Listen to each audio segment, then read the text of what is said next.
As our technology evolves rapidly, many people struggle to keep pace with the trends, emerging problems, and the other thing we can see on the internet. This lack of digital literacy can lead to confusion and much even worse, conflict.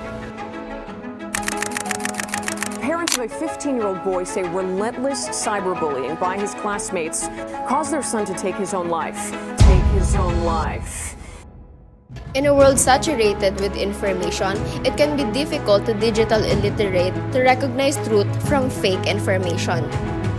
The goal of this campaign is to promote digital literacy as a powerful tool in combating cyberbullying and fostering a safer online environment for all.